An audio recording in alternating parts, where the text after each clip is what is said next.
Hello दोस्तों, I hope आप लोग अच्छे होंगे। आप देख रहे हैं थोड़ी बातें थोड़ा फूड ब्लॉग और मैं हूं आपकी होस्ट और दोस्त स्तुति। तो मैं गई बड़ी मेहनत से, बहुत ही जद्दोजहद से कॉन्सेंट वन मॉल गुरुग्राम में। और यहाँ पर देखिए क्या मेला लगा हुआ है, बच्चों के लिए खिलौने और झूले हैं। और यहाँ प्रोटीन पाउडर भी बिक रहा था, जो आप चाहें तो ले लीजिए। एंट्री 2 से मैंने एंट्री ली और अंदर जाकर देखा बहुत सी चीज़ें थी। और यहाँ मेरे बेटा और मेरा हस्बैंड बैठे हुए हैं, अपनी फ़ोटो क्लिक कर रहे थे। और यहाँ पे देखिए बॉलीवुड रेस्टोरेंट था। मैं वेट करती रही कि शायद कोई बॉलीवुड से यहाँ आएगा, लेकिन वेस्ट रहा मेरा वेट करना। यहाँ बॉलीवुड से कोई नहीं आया। मैंने फिर से देखा, लेकिन फिर भी कोई नहीं दिखा। तो फिर मैं यहाँ से निकलकर बीकानेर वाला चली गई। और बीकानेर वाला में जो मेरे साथ हुआ है वो मैं आपको बता नहीं सकती। मुझे 2 घंटे लगे बस थोड़ा सा सामान लेने में।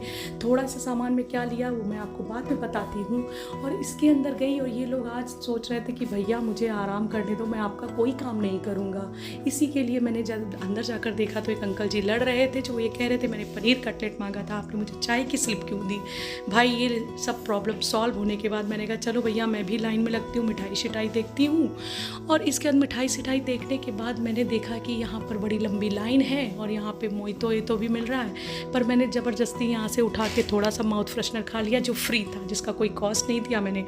मेन्यू में मैंने देखा कि भाई क्या क्या चीज़ है। तो फिर मैंने एक कोल्ड कॉफ़ी, एक वड़ा पाव और एक वेज सुप्रीम पिज़्ज़ा ऑर्डर किया। इन सब का कुल टोटल बिल 600 समथिंग कुछ बना था। मैं भी लग गई लाइन में भैया जी के पीछे, और लाइन में लगकर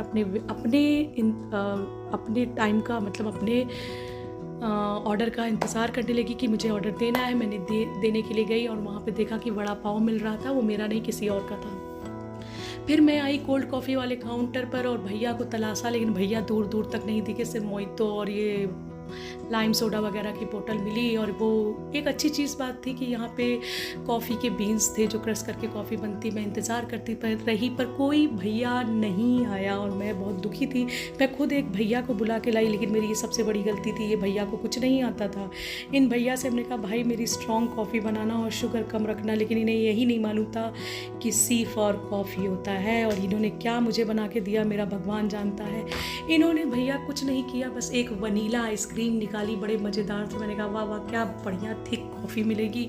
और इन्होंने दूध में डाला और थोड़ा सा कॉफ़ी का फ्लेवर मिलाकर एक कॉफ़ी तैयार की, जो कहीं से भी कॉफ़ी नहीं थी। और कोल्ड कॉफ़ी में कोल्ड होना बहुत ज़रूरी, जबकि उसमें कुछ कहीं नहीं था इतनी गर्मी में।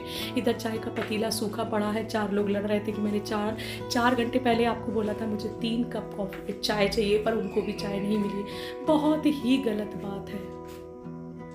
इसके बाद मैं वेट करने के बाद मेरी ये घटिया सी एक कॉफ़ी आई और उस घटिया कॉफ़ी को लेकर मैं बहुत दुखी हुई। मैं पीने लगी, इधर किसी का खाना जा रहा था, मैं वो देखने लगी। लेकिन भाई इसके बाद मैं वापस आई और कहा ये तो बहुत ही घटिया कॉफ़ी है। तो फिर मैंने कहा मैनेजर को बुलाओ। फिर मैनेजर को बुलाया गया। फिर मैनेजर ने कहा कि मैं आपको दूसरी कॉफ़ी दूंगा। उसने मेरे हाथ से लेके कॉफ़ी फेंक दी। यहाँ एक भैया और लड़ रहे थे जिन्होंने रबड़ी की पर्ची कटवाई थी, पर रबड़ी थी ही नहीं। उसने कहा रबड़ी तो ख़त्म हो गई। तो उन्होंने कहा पर्ची फिर क्यों काटी भैया, रबड़ी ख़त्म हो गई थी। फिर उसने इसके बेटे को बस रबड़ी ही खानी थी, तो उन्होंने इधर उधर साइड वुड की निकाल के थोड़ी सी रबड़ी थी। और इन्होंने मुझे बताया कि यहाँ पे हमेशा पनीर तो प्याजा होता थाली में, जिसमें प्याजा तो होता है पर पनीर नहीं। वो भी शिकायत करने लगे। भाई आज शिकायती माहौल बन गया था बीकानेर वाला में। फिर खुद मैनेजर साहब आए मेरी कॉफ़ी बनाने के लिए, क्योंकि कॉफ़ी बनाने के लिए कोई वहाँ था ही नहीं। मैनेजर साहब ने फिर निकाली वनीला और दोबारा मेरी कॉफ़ी बनने जा रही थी। इस बार उसमें कोल्ड ज़्यादा ही रख दिया था। भयंकर कोल्ड और बन गई मेरी कॉफ़ी लेकर फिर मैंने कहा अब मैं यहाँ नहीं बैठूंगी और मैं आ गई सीधे बाहर अपनी गाड़ी के बोनट पर आपके लिए ब्लॉग तैयार करने के लिए कॉफ़ी। और मैं वही कहानी बता रही हूँ जो मेरे साथ अंदर हुआ। लेकिन आप एक लाइक और सब्सक्राइब और कमेंट तक नहीं करते यार, ये क्या बात है। इतनी मेहनत के बाद मिलता क्या है, कुछ नहीं। एनीवेज मैं तो मेहनत करती रहूँगी और मुझे पता आप मेरा साथ ज़रूर देंगे। तो ये वड़ा पाव देखिए छोटू सा, बहुत ही छोटू वड़ा पाव मुझे मिला और जिसमें 4 तरह की मिर्चियाँ थी। एक गिर गई भाई, लेकिन भाई इसको जब खोला तो इसमें भयंकर तीखा था। इतना तीखा था कि आंखों से अश्रु की धारा बह गई। और मैंने जैसे इसका एक बाइट लिया, मैंने कहा अब ज़िंदगी में मैं कभी दूसरा बाइट नहीं लूँगी। और मेरी हालत पतली हो गई और मैंने कहा कि भाई ये बहुत कड़वा है, जिसको कड़वा बहुत ज़्यादा पसंद है उसके लिए तो वरदान है भैया हम जैसे लोगों के लिए नहीं, क्योंकि हम मीडियम कड़वा खाते हैं। इसके बाद मैंने बेहतरीन तरीके से इसमें से निकाला पिज़्ज़ा जिसमें ऑर्गेनो और चिली था। चिली देख के मैं डर गई क्योंकि चिली हो चुका था मेरा मुँह, और मैंने चिली ना डालने की कसम खाई। और पिज़्ज़ा तो भाई अच्छा था, वेज सुप्रीम पिज़्ज़ा है 290 का भाई साहब। और यहाँ पे व्हीट पिज़्ज़ा भी मिलता है, व्हीट थिन क्रस्ट पिज़्ज़ा भी मिलता है, तो हेल्दी खाने वालों के लिए भाई यहाँ पे वरदान है। फिर मैंने ऑर्गेनो तो काट लिया अपने दांतों से क्योंकि हाथों से खुल नहीं रहा था। चिली खोलने की कोशिश की, चिली नहीं खुली। वैसे भी मुझे चिली डालनी नहीं थी, आप लोगों की वजह से डाल रही थी। फिर मैंने चिली को कर दिया कुट। मैंने कहा भैया ये नहीं डालूंगी, मैं पहले से चिली हो गई हूँ। इसके बाद मैंने यहाँ से निकाला एक छोटा वाला स्लाइस, ओ माई गॉड चीज़ पुल तो आप देख ही रहे होंगे, गजब का आ रहा है भाई। बहुत चीज़ी पिज़्ज़ा था, थोड़ा बहुत पिज़्ज़ा ने मुझे खुश किया। और फिर मैंने वहीं पे सड़क पर खड़े हुए एक बाइट ली। पीछे से कारें निकल रही थी, देख रहे थे ये कौन है जो बाहर खा रहा है, अंदर क्यों नहीं खा सकता। खैर देखिए कितना चीज़ी पिज़्ज़ा मैंने खाया और ये मुझे बहुत ही टेस्टी लगा। मैंने कहा भाई ये बहुत ही अच्छा है इशारे से।